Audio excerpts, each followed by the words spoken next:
We are Arreglo Entertainment, and our podcast Arreglo Radio is a platform where we take a deeper dive into the lives and minds of young professionals in Vancouver. Through engaging and personable conversations with our guests, we gain insight into their professional expertise, ideologies, and really dissect what makes them tick.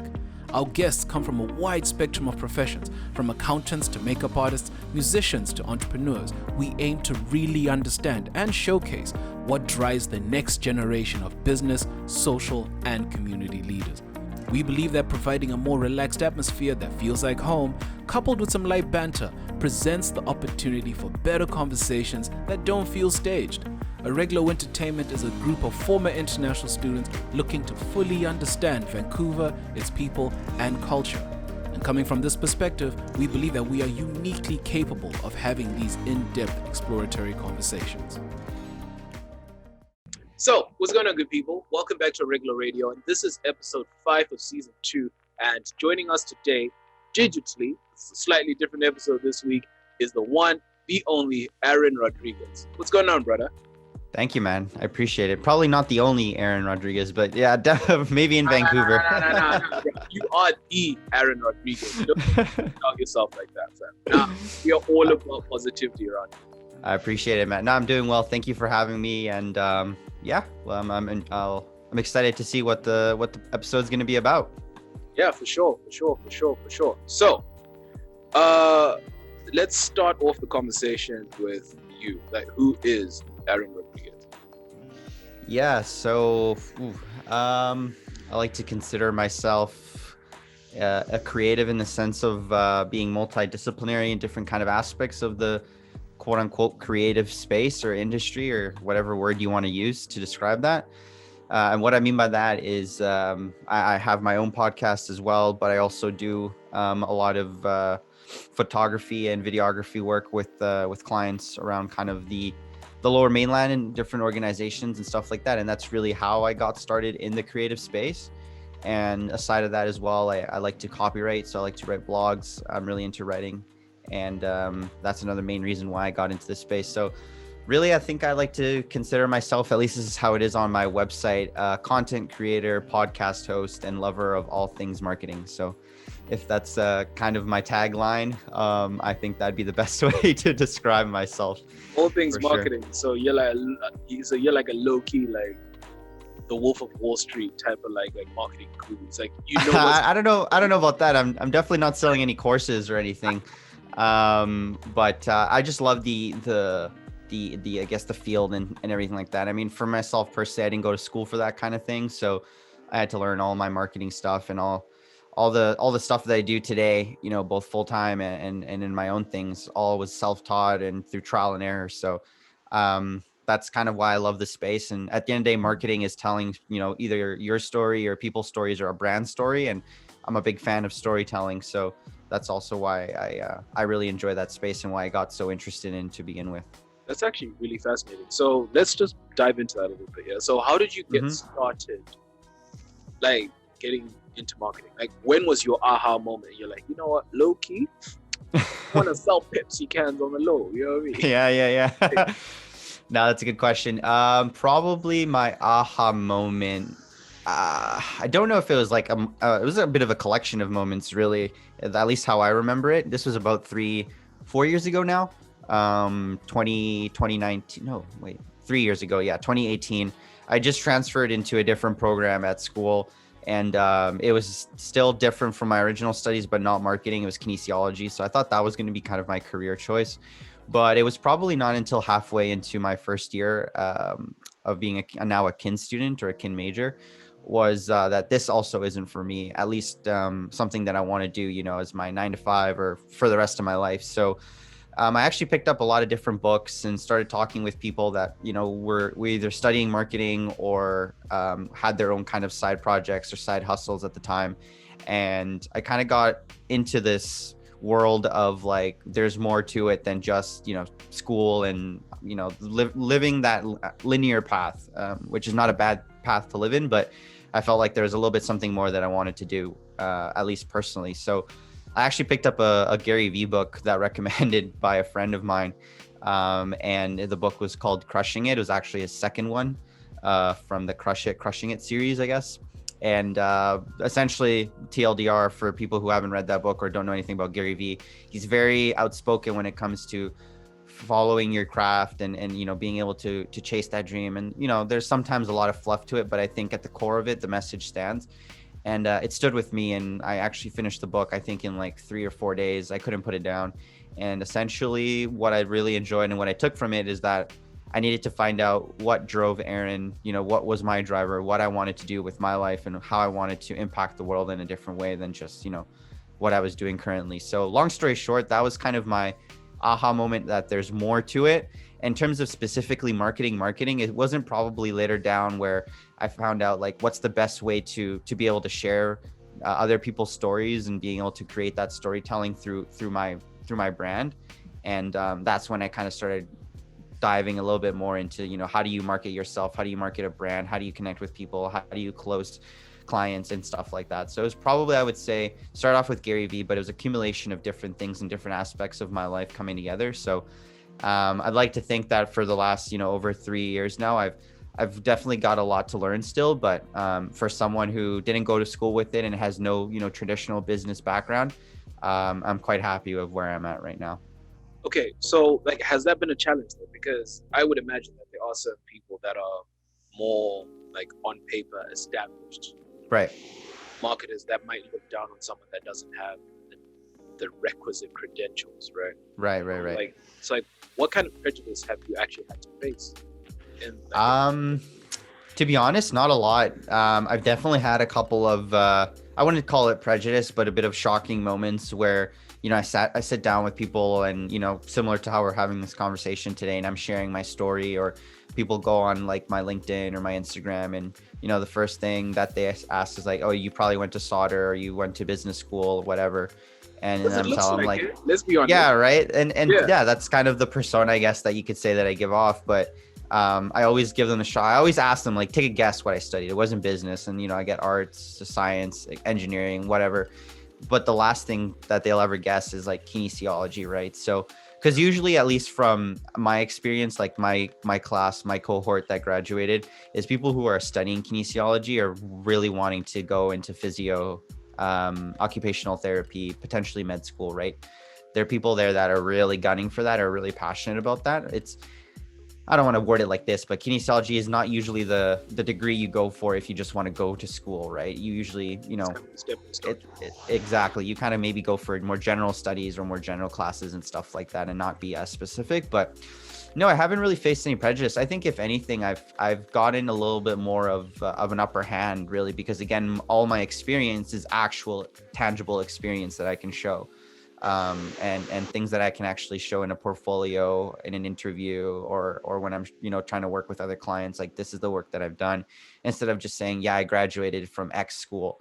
And I learned the curriculum that they give me for the last 4 to 5 years, right? So I think a lot of employers are starting to realize that as well. It's not so much about the paper that you've got on hand, but it's the experience that you can provide, and the skill sets as well that you can provide. Like, what you learn in marketing, like right now, if you're taking marketing classes, is they're not going to be teaching you how to run successful like campaigns on, you know, Facebook, Instagram, TikTok, how to do, you know, Google ads, analytics, stuff that is actually relevant now in marketing, especially, you know, during this pandemic more than ever, is everything's digitalized, right? So if you're going to hire someone to run your campaigns, you're going to hire someone that's got a 4-year degree for marketing, but knows absolutely nothing on how to do that, or even what CPC is, or ROAS, or anything of those jargons or keywords, or someone that's actually done that, and maybe it doesn't have the experience, but as at least knows what the heck they're talking about. So yeah, no, I don't think I've faced that. Just to kind of wrap my answer to your question, no, I've never really faced it. It's just been more shock, really, and kind of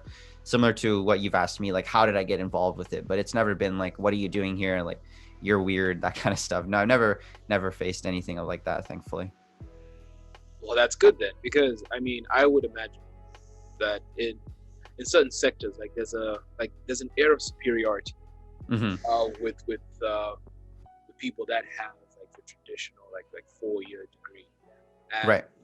They just kind of see everyone infiltrating the space that doesn't have that particular credential as an invader, or someone that's trying to like delegitimize that like their degree or whatever. So people get kind of almost militant about it. They're like, nah, whatever. See, but it's honestly really interesting that you say that, because you hear these stories all the time where, particularly in creative industries, people care less about what you have on paper and what you can actually prove.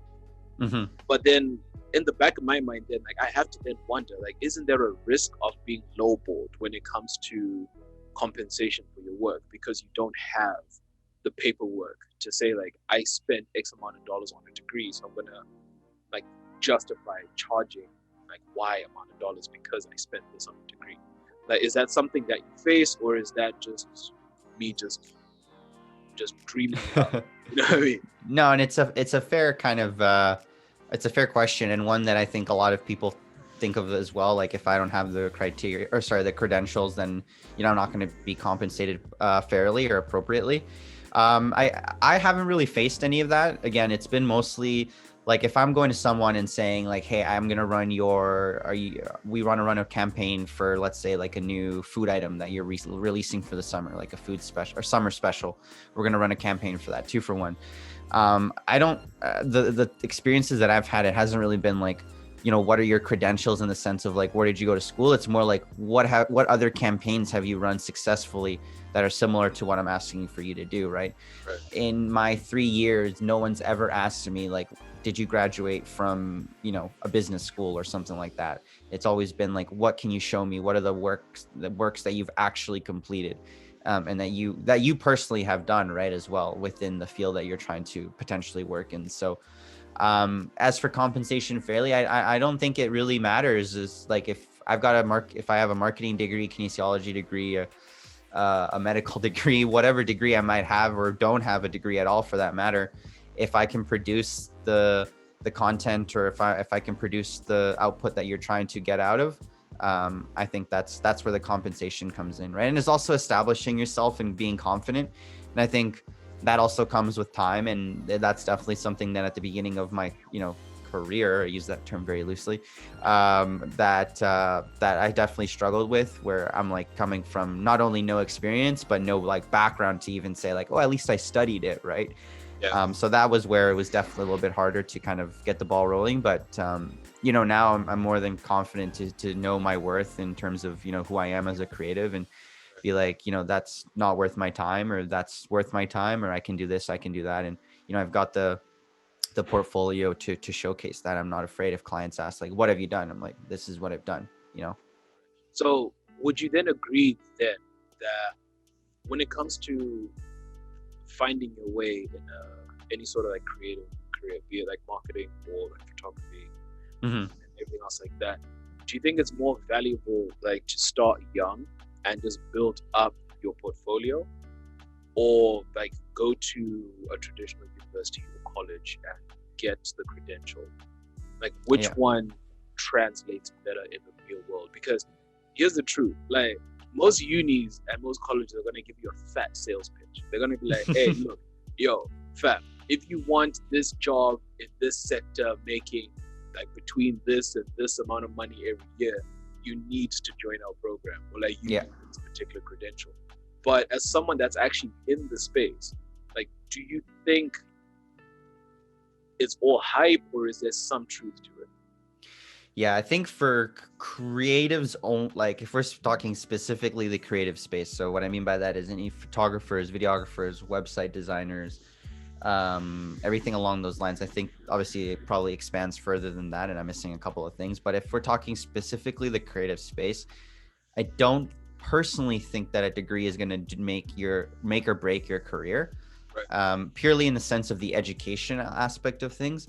However, and I get this question a lot of like, do you not necessarily regret, but like, would there be anything that you'd change in your 4 years or 5 years at school? Like, would you go back and start from business school, or would you take a little bit longer to finish and get an actual business degree? And my answer is always the same of no, because for me, I kind of realized this again, probably in my 3rd year. It wasn't so much the paper that was the rewarding aspect of university, but it's the people and the connections that I met along the way that have definitely pushed me and allowed me to, be having this conversation with you today, allowing me to be a creative in this space, because it's those connections that allow me to be like, yeah, I know this person, or I know that person, or joining the marketing club at my last year at UBC and understanding like, I'm a kinesiology student about to be graduate, but I really enjoy marketing. I'm going to, get out of my comfort zone, enjoy the marketing club. So I think it's a bit of a tough question. Again, obviously everyone's life and path and whatever is very unique and different. But I think if you're coming into it as like, I'm wanting to go to school for, let's say, I'm going to go again with like photography, right? There's film school and stuff like that. There's obviously skills and aspects and connections that you can probably make through that, 4 or 5 years that you might not have made otherwise. However, it's not the only path. And I think people are starting to realize that getting the degree is not going to be your guarantee, and you're leaving the degree and you're getting the graduation with a guaranteed job. That's no longer the case, right? It's, you got to get the degree, but you also have to make yourself known, let people know who you are, and let people know like, this is what I'm about, and making those connections and really networking and getting out of your comfort zone. Because that has worked for me tenfold than what a piece of paper at the end of the day is really what it is, to let me know like, yeah, Aaron's certified in kinesiology, but that's not going to help me in where I want to be. So it's a bit of a hit or miss. It depends exactly what it is you want to do. But if we're talking about creative space only, then I think there's definitely better options, and it's not the only way as well. And if you do decide to go to school for knowing that you want to be full-time videographer, then you got to get and make your way. You got to let people know, this is my work, this is what I do, I'd love to work with you, and really milk as much as you can the resources that you have as a student, which I think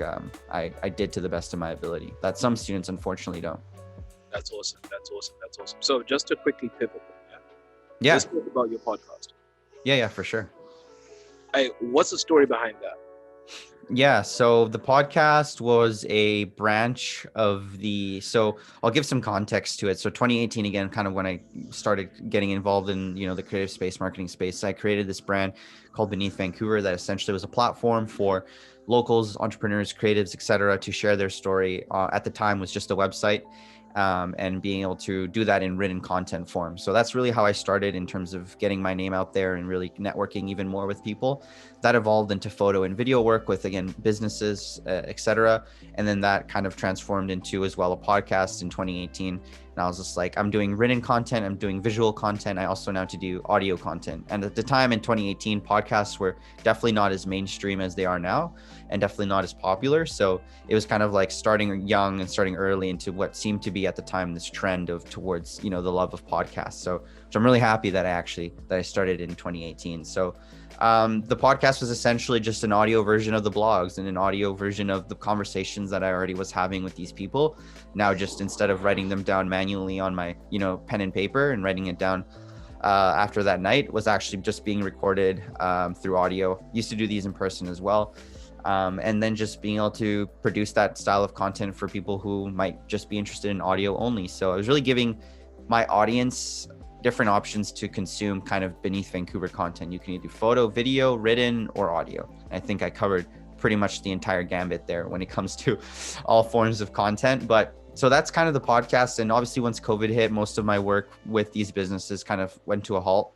And I had to kind of, again, pivot, adapt to the times that we were living in. And I had to make a decision of, do I let the brand die entirely, the last 2 years at the time of my hard work, or do I continue it just doing the podcast as a way to at least, keep the message and the platform going? And that's what I decided to do. And, since probably late 2020, I've been doing podcasts relatively consistently. In 2021, I wanted to do an episode a week, and I've only missed 3 weeks so far. So I'm really enjoying it, and just really pumping the content out there because people are starting to listen more and love it more. So there's a billion stories to be, well, not billions, but there's a lot of stories to be told here in Vancouver and surrounding cities. So that's kind of my goal with the podcast, and yeah, we'll see where it takes me.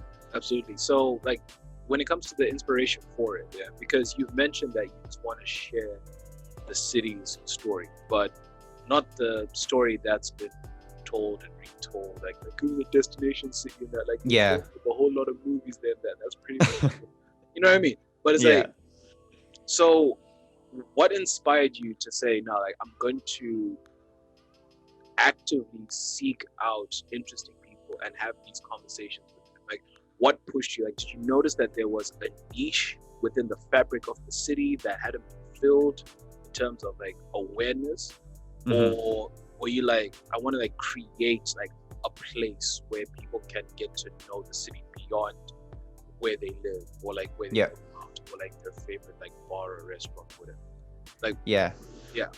No, good question. And the inspiration really, well, obviously the podcast is just the essentially the mission of Beneath Vancouver, but in audio form. And so really the inspiration of where Beneath Vancouver came from, hence the name, of to kind of unravel what's hidden again beneath Vancouver. It was really a mixture of Daily Hive, I'm sure you've heard of it, and also at the time Humans of New York was relatively popular. So it's kind of like bringing those two gaps together of and what I felt was missing in Vancouver and again the surrounding communities. So Daily Hive produces great content, but it's hyper local, which is awesome, but it's very easily digestible, and it's kind of almost a lot of listicles in the sense of like, these are the great places to get food, these are, you know, stories behind this and that. And I think they've created it, I'm not sure if it was at that time or not in 2018, but I know that they've created now kind of like a similar arm to what I'm doing right now, where it's more like focused on the person behind the brand. But that's what I felt was missing, was there was a lot of stories about this is where to go, this is where to eat, this is what to visit, but no of like who's actually behind these businesses, who's actually carrying such crucial components of Vancouver's identity to again locals and tourists, who makes essentially, or who runs the city is I guess the best way to say it, who keeps the oil kind of going. And at the end of the day, it's the people that make up Vancouver, right? So that's what I felt what was missing, and that's kind of what the inspiration from Humans of New York came from, because it was essentially, you know, humans of New York, people that were unique to New York, that would make New York for what New York is, right? So it's kind of bridging those two inspirations together, and you know, a couple of late nights later, a lot of brainstorming, and that's kind of where the name came from. So that was more or less the inspiration, where I felt like we're getting great content, but it wasn't the content that I felt maybe some people were interested in, of hearing more about the people's stories and hopefully inspire the next generation of, again, entrepreneurs, creatives, founders, business owners, whatever, to be like, you know, this is what makes Vancouver unique. And again, my goal, and still is to this day, it's that Beneath Vancouver is a staple, so that when people want to hear more, whether again they're locals or tourists, they hear and they can just go to the website or figure out on our socials of like, this is the businesses, these are the people that are actually behind the businesses. So that was kind of the inspiration behind it. I felt at the time that it was missing that kind of missing link of bridging those two things together. And yeah, I think it was just the right place at the right time. Right idea at the right time. Exactly. Because I'll be honest with you, like I took a look at your website and I learned a lot of stuff that I was like, oh, this exists. Because here's the thing. So a little bit of like context of me, like I've lived in Vancouver since 2011, right? Mm-hmm. And for myself, what I've noticed about this city is that it's very stratified. Like it's very, I don't want to use the word segregated, but like it's very divided up. Like, you know, that if you go to a certain part of town, there's like, you can expect to see like a very like select set of things, but people that frequent that particular space, they don't venture out. So for example, like when I first came to Canada, I came here as a university student, so that meant that most of my time was either spent on campus, in my dorm, or at a bar downtown. So I'm just being honest. So what I realized looking back on it is that the majority of my time was spent either on campus or like at one of maybe 3 bars downtown. Everything between my university campus and the downtown core, I knew absolutely nothing about for about a year or two, maybe even more. And it's once I sort of like got situated, got comfortable, and I started like venturing out or whatever. So I was like, oh, so there's actually a lot more to the city. And through that, I was realizing that, there's a lot of texture to the city, like a lot of texture to it. So like, what's the most interesting story that you've heard? Like, there has to be one story that sticks out to you, like, that is mad, either because it's wild or because it's really inspiring or because it's the last thing that you'd expect. Like, there has to be that one story. Yeah. This is the first one that comes to mind. It might not be the crazy, but this was something that I've just recently started thinking of to myself. So at the early stages of Beneath Vancouver, I went and I think she was my second person that I spoke with, maybe my third. So very, very, very early stages. And essentially, she was a DJ that I actually met while I was at school and bumped into, like, I think 2 years or a year prior to us chatting in person. And she's local DJ. And at that time, she was just starting to kind of get her name into the Vancouver scene and stuff like that. But it was funny because we had met before and she had recognized me and stuff like that at the EDM club at school. And so it was kind of funny that our paths crossed again in this kind of capacity. Funny enough, though, fast forward to now, she has performed for, she was actually right before COVID hit, she was going to go on tour with a pretty big DJ, but now she's performing all over the world and stuff like that. So it's great to, be a part of her journey in the sense of I was able to talk to her when it was very, very early stages of her career. And being able to see, at that time, person to person and share her passion with other people and know that this is someone within our city. These are the people that are working hard to make their dreams come true. Yeah. And obviously now she's a well-known person in Vancouver and a staple in kind of the DJ industry here. But, just under 3 years ago, she was just starting to barely get her name out there. And so I think that for me personally as well, just goes to show the amount of uniqueness and the people that are, again, living in our city, in our community. Yeah. But to be able to just be a part of that journey, just a very small part of that, obviously, is great to be a part of, really. And kind of, it brings a warm feeling to my heart personally of knowing that she's fulfilling her dreams. And, I could tell right away that she was going to be successful as long as she, worked hard, and she did, right? So it's just another great, amazing story, and a story that we probably wouldn't be able to hear until she, quote unquote, makes it or becomes successful. But I was able to capture it at a very, very early stage and be able to let people know, like, this is a person who's trying to work her way up through, quote unquote, again, the rankings, so to speak, of the music space. So and I think just in general, like, that was the one that came to mind right away. But to more of a general answer to that question, every story I feel is, again, you probably hear this a lot, every story is unique and stuff like that, but it really is. And it inspires me to think that, I'm no different from you. I'm no different from the other person who's thinking of an idea. A lot of people sometimes put these, creatives or, personalities or whatever you might call them, on like a pedestal, in the sense of like, wow, they've probably got this amazing idea, or, they've probably, got it made and stuff like that. And in reality, like, I'm just a person, who really loved sharing people's stories. I thought of an idea and I executed on it. And I think Beneath Vancouver as a whole is just a accumulation of people who are executing on their passion and on their dreams, right? Regardless of how big or how small, everyone has, something that they really want to do. So I think in general, that's just also been a great inspiration. And whenever I have a chat with people, it always kind of motivates me more and it brings me back to really the early days of, I had no idea what I was doing. I still sort of don't really know what I'm doing. I'm just going with the flow, right? I'm learning as I go. So I've got no blueprint.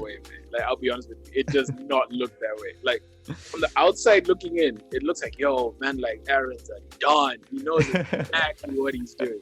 From the outside looking in. But it's like, I appreciate you being like that humble to be like, look, yeah, I'm just a dude.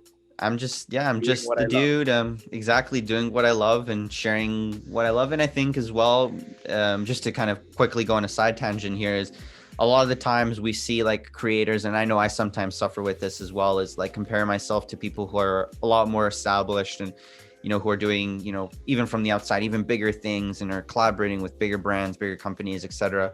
And sometimes I'm like, why am I not there yet? Why am I not there yet? And that mentality is really tough. And I'm sure you've maybe heard of the term, like keeping up with the Joneses, and just being able to always be on top of that, right? It's hard. It's really hard. So it's and that's like another thing as well. Like sometimes people ask me like, how do I get started? How do I do this? How do I do that? I'm just like, if you have an idea and you really, really, really want to go for it, like, you're not going to be a multimillionaire in a month or a year or 2 years or 3 years or 4 years or 5 years for that matter.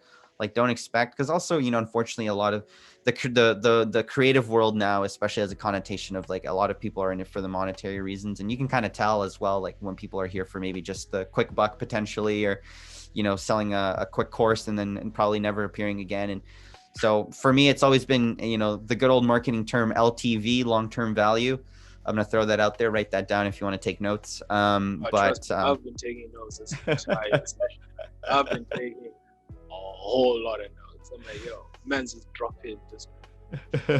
I try to give some nuggets, every now and then. Yeah. But I think for me, it's just building the value of the brand, and letting people know that at the end of the day, the person quote unquote behind it is, I'm just a dude that loves what he does and wants to keep doing it until I'm physically unable to do so, which is knock on wood, hopefully a very, very long time away. See, that is actually awesome. That's actually really inspiring. So to pivot then, let's do it. I want to get your take on a couple of things. The first one is this commonly held belief that Vancouver doesn't have a cultural identity.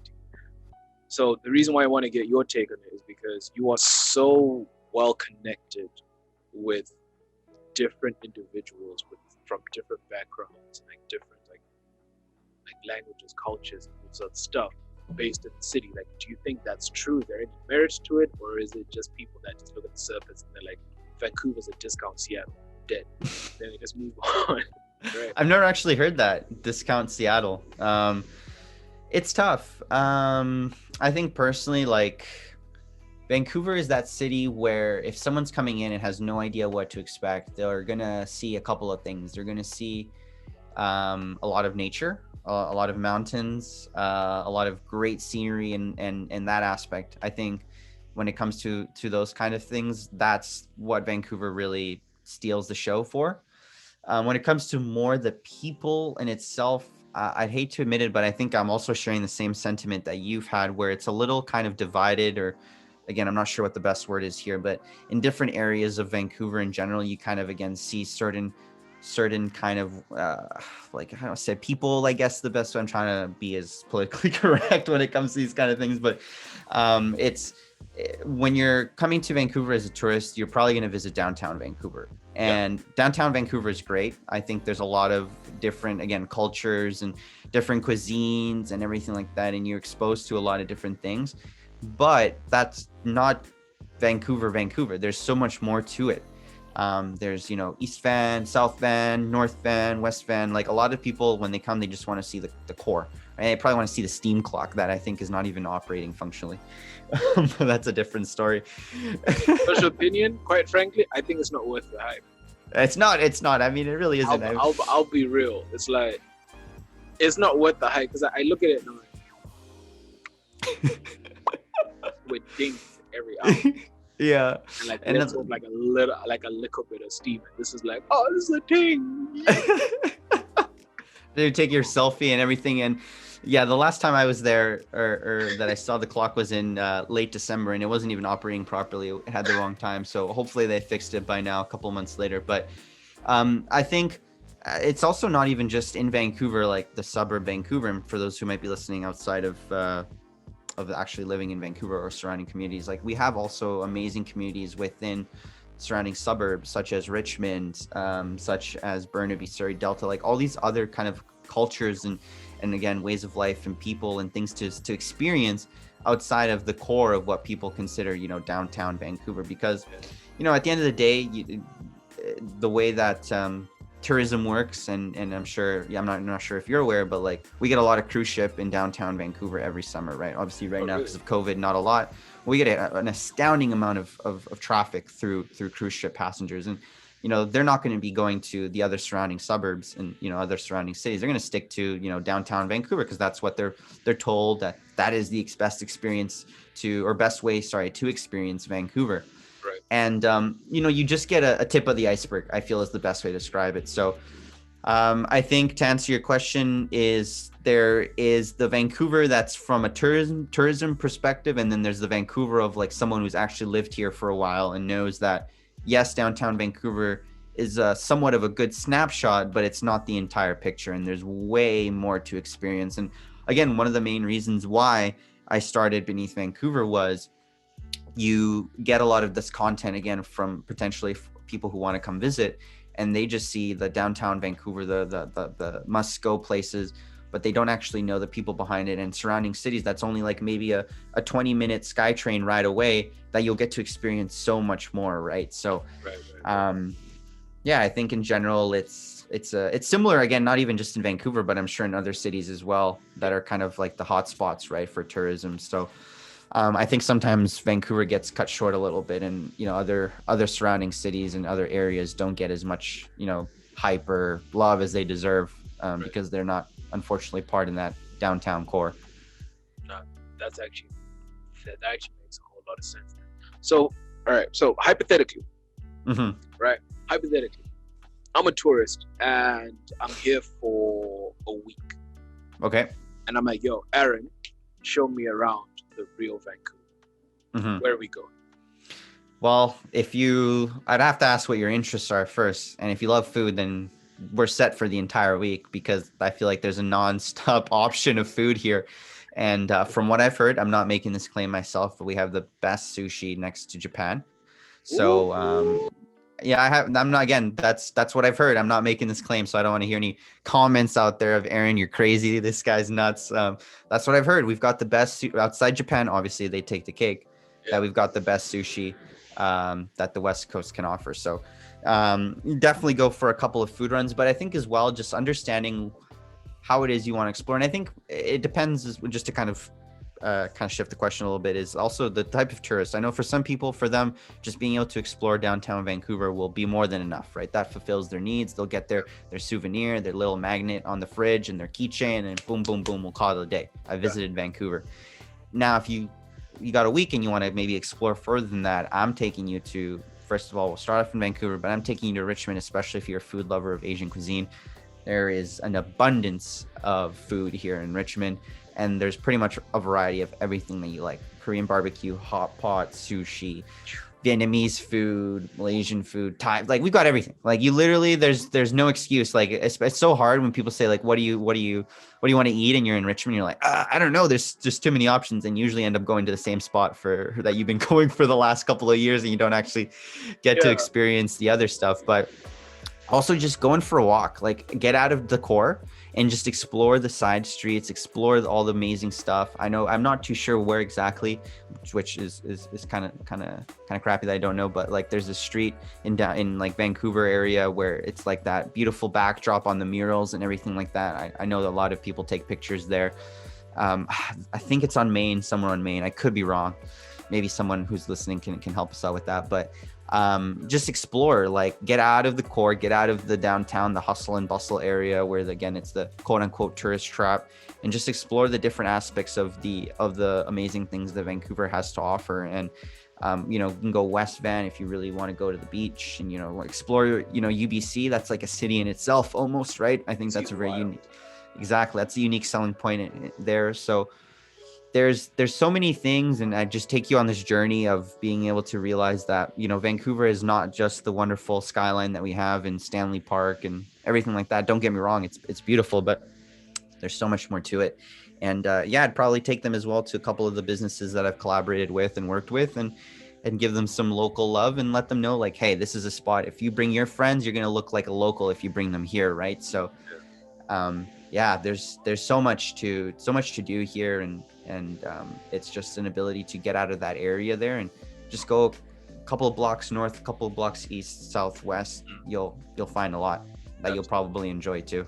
Absolutely. So before we wrap, No, for sure, man. I'm loving it. Dude, this conversation is actually really great, because between looking at your website and sitting down with you today, I'm already like, okay, so clearly I've lived here for a third of my life. I still know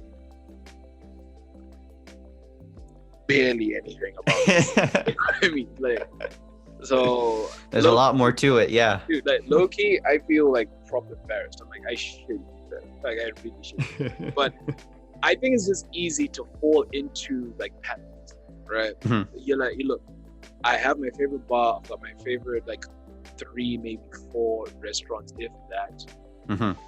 And I'm just gonna just stick to that. So for myself, for example, it's like once in a while I'll feel like swinging by like my local like driving range. Like, do that, grab a drink after like either the clubhouse or at a bar nearby, and it's like whatever.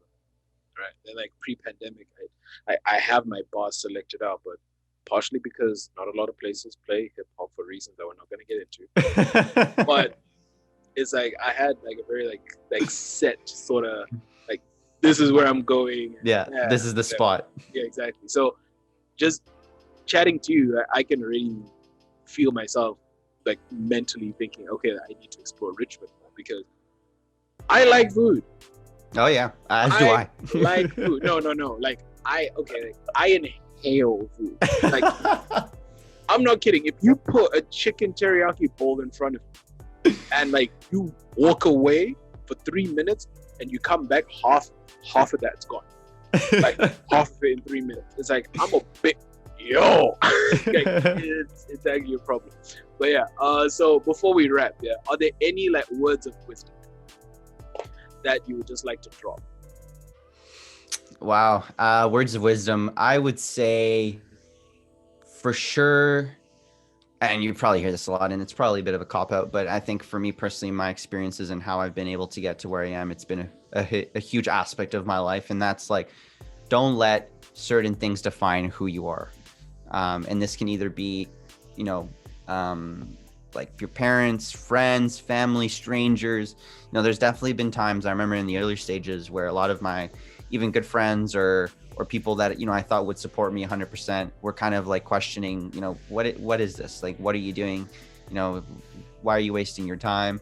Come out, we should, go out to the bar, go out to the club, come out and drink and, just, have fun, right? You're in your early or late, I guess, teens, early 20s. You're supposed to, go out, enjoy it and just, not worry about work and stuff like that and whatever it is that you're doing. So for me, that was definitely a little bit of a struggle because, I'll be honest, I've missed birthdays. I've missed, just clubbing events, going out with the friends, drinking, because I really had a vision of, I want to grow this. I want to build this foundation for myself and also for other people in the future.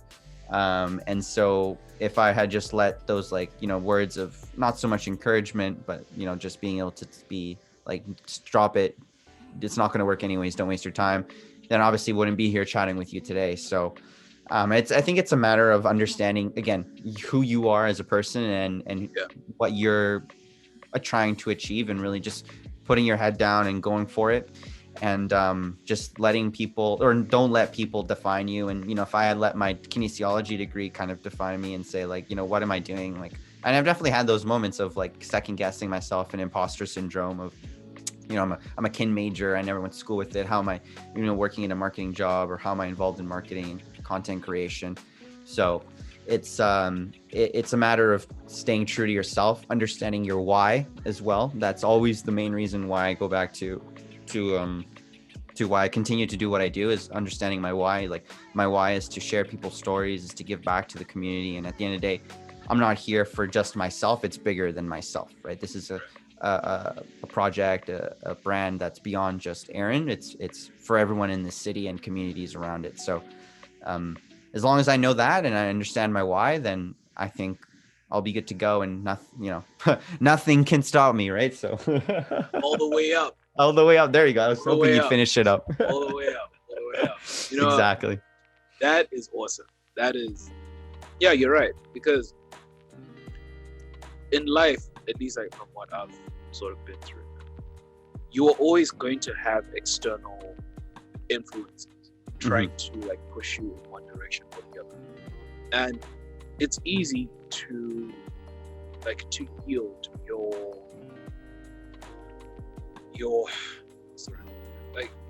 it's easy to yield your own sense of urgency. Like, it's easy to just say, look, this is a terrifying prospect. I don't know if it's going to pan out. So I'm going to take the easy, well, not the easy road, but like the safe road, like the road more often traveled, because it's been tried, tested, proven. Like, I don't have to reinvent anything. I don't have to like think outside the box necessarily, because it's kind of a predetermined path. Like, you already know kind of what your life is going to pan out. but you're not going to be happy if that's not where your heart is.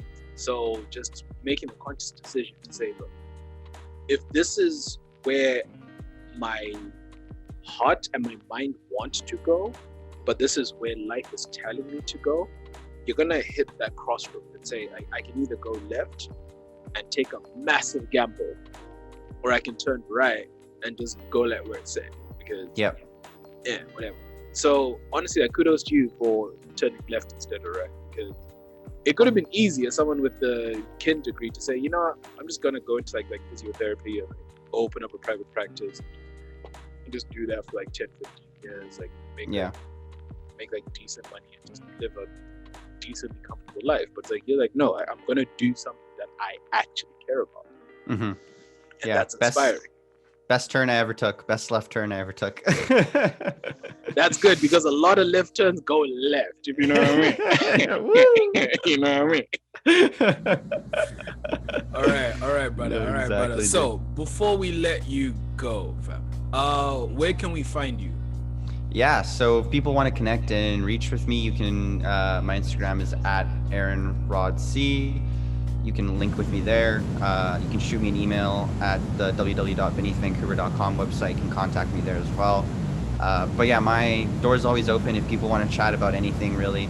I'm here for the community. That's what we love to hear. Thank you, Aaron, for coming through. Thanks for having me. Having this chat with us on Arreglo Radio. It's truly appreciated. Now, to those of you still watching, thank you so much for listening and tuning in to this episode of Arreglo Radio. Thank you to Aaron Rodriguez for actually pulling through and dropping some incredible nuggets of knowledge and information and like tourist recommendations. So perhaps. As always, take it easy, have a good one, be kind to one another. Peace. Take care, everyone. We are Arreglo Entertainment, and our podcast Arreglo Radio is a platform where we take a deeper dive into the lives and minds of young professionals in Vancouver.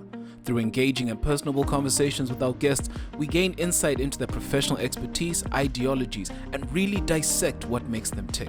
Our guests come from a wide spectrum of professions, from accountants to makeup artists, musicians to entrepreneurs. We aim to really understand and showcase what drives the next generation of business, social, and community leaders. We believe that providing a more relaxed atmosphere that feels like home, coupled with some light banter, presents the opportunity for better conversations that don't feel staged. Arreglo Entertainment is a group of former international students looking to fully understand Vancouver, its people, and culture. And coming from this perspective, we believe that we are uniquely capable of having these in-depth exploratory conversations.